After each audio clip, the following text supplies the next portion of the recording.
दोस्तों शुरू करते हैं एक्सरसाइज 5.2। क्वेश्चन नंबर 1 है, how would you rewrite Euclid's fifth postulate so that it would be easier to understand. आप यूक्लिड के फिफ्थ पोस्टुलेट को कैसे आसानी से लिख सकते हैं ताकि इसको और अच्छे से समझा जा सके। देखिए, फिफ्थ पोस्टुलेट में ये बताया गया था, बुक से पढ़ते हैं पहले फिफ्थ पोस्टुलेट को, फिर आप समझेंगे ज़्यादा बेहतर। If a straight line falling on two straight lines makes the interior angles on the same side of it taken together less than two right angles, then the two straight lines, if produced indefinitely, meet on that side on which the sum of angles is less than two right angles. ये मैं आपको इसकी first video में भी समझा चुका हूँ इस फिफ्थ पोस्टुलेट को।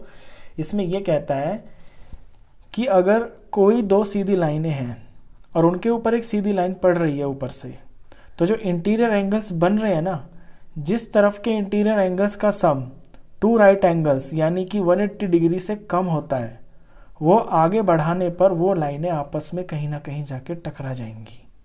ये है फिफ्थ पोस्टुलेट। इसी को इजी लैंग्वेज में कैसे लिख सकते हैं?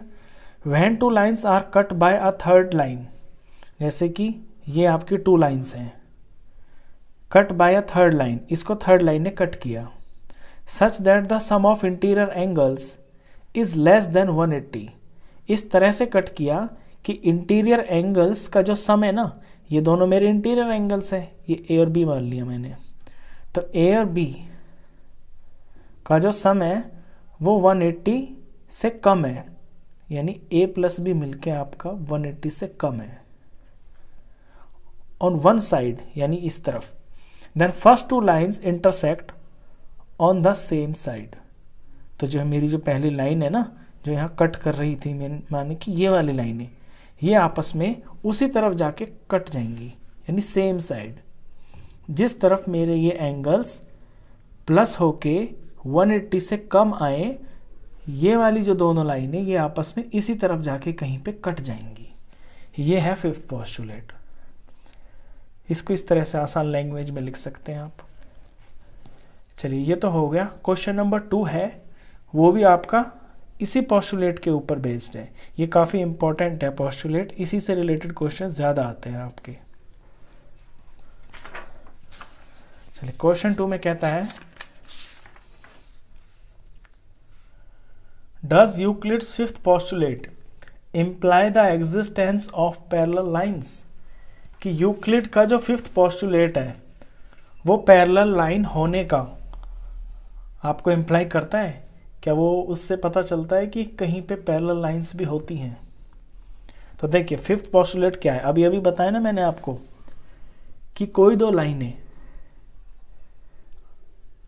और उनको कोई तीसरी लाइन काट रही हो, और जिस तरफ एंगल्स 180 से कम बन रहे हो इंटीरियर एंगल्स, वो आगे जाके कहीं पे मिल जाती हैं।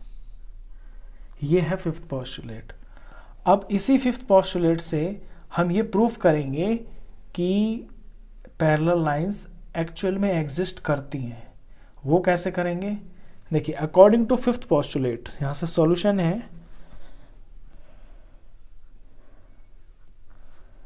अकॉर्डिंग टू फिफ्थ पोस्टुलेट,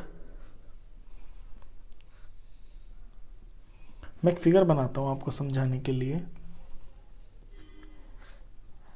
ये मैंने फिगर बनाई, ये इसका नाम मैंने ए दे दिया, इसका नाम मैंने बी रख दिया, इसका नाम मैंने सी रख दिया एंगल का, इस तरफ वाले का नाम मैंने डी रख दिया। अभी मेरी दो लाइनें हैं, इनको मेरी तीसरी लाइन काट रही है।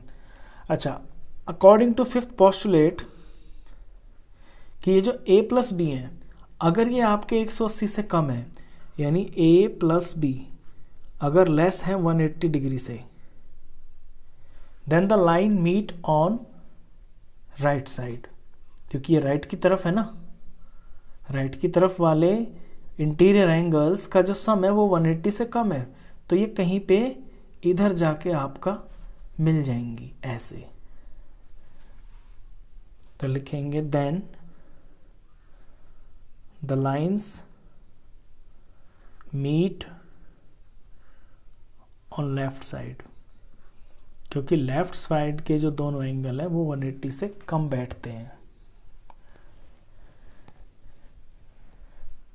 इफ, लेकिन अगर मैं कोई एक पेयर और बनाता हूं, मान लीजिए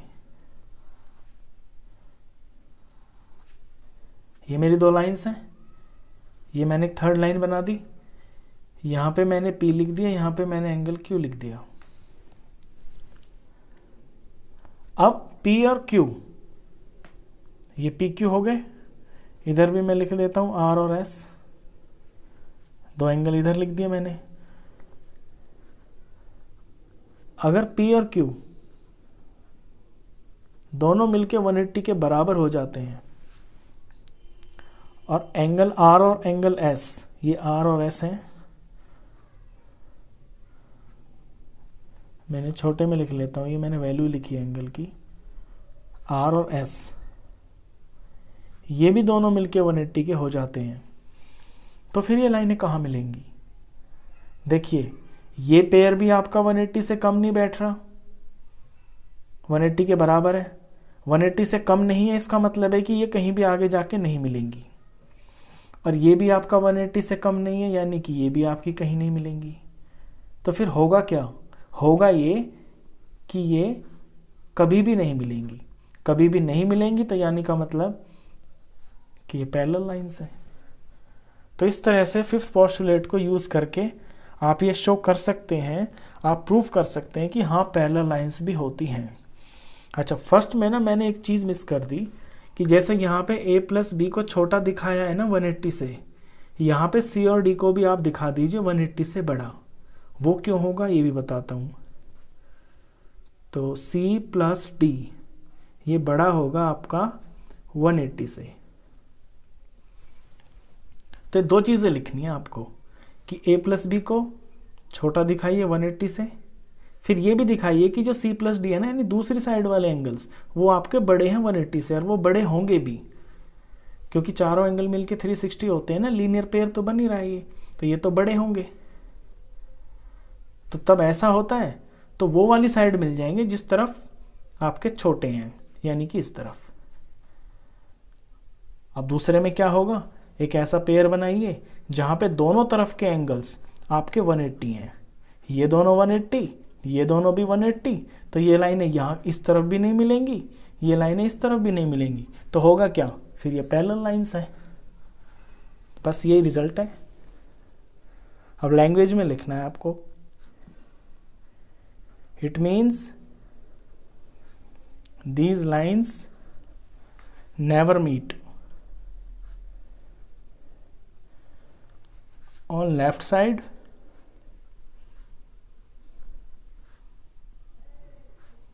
nor meet on right side.